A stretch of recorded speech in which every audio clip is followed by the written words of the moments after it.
Back with another album review. We're getting very close to episode 200. Anyways, the next three reviews will focus on the solo work by Eddie Vedder.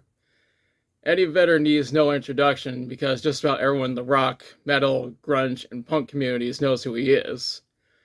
If you don't know who he is for some reason, he's the lead singer slash rhythm guitarist for Pearl Jam. Everyone knows that about Pearl Jam since they're one of the big four of the Seattle grunge genre. However, not everyone knows about Eddie's solo work. That being said, today's review is going to be on the soundtrack to Into the Wild.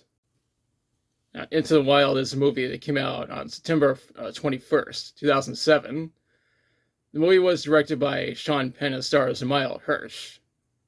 It was actually based on a book from '96 of the same name, and the book was written by John Krakauer. I haven't read the book, but I once saw a copy being donated to my store. As the movie, I have only seen it once.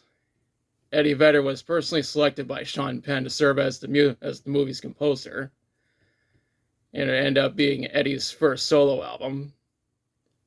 What Eddie decided to do was go in the direction of folk rock. He did almost all the instrumentals by himself.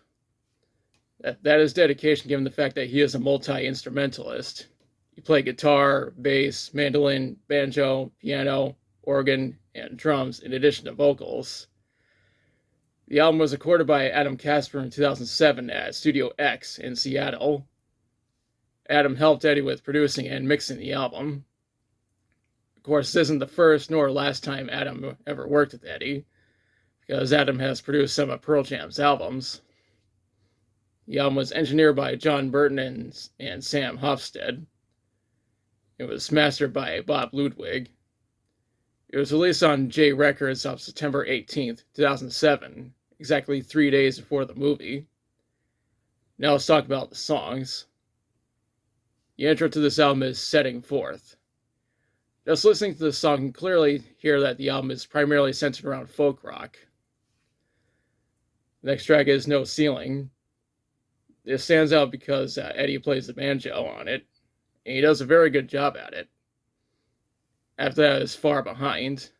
No, this is not a cover of the song by Candlebox. This is a completely different composition.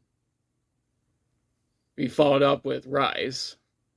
No, this is not a cover of the Pantera song. This is a completely different composition. However, this song stands out because Eddie plays the mandolin on it.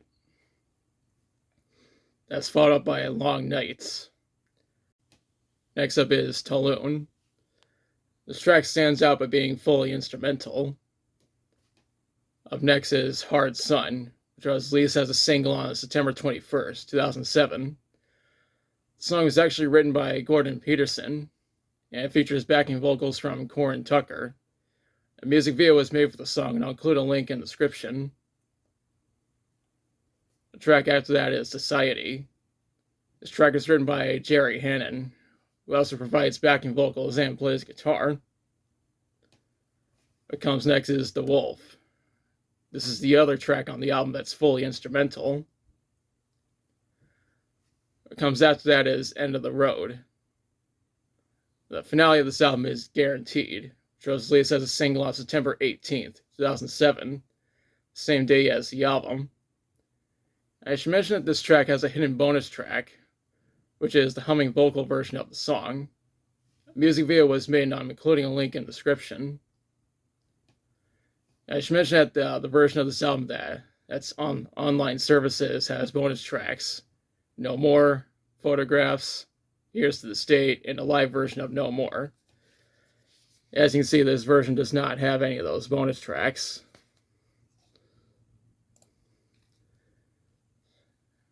Though I am aware that No More got its own music video, and I'll include a link to that in the description.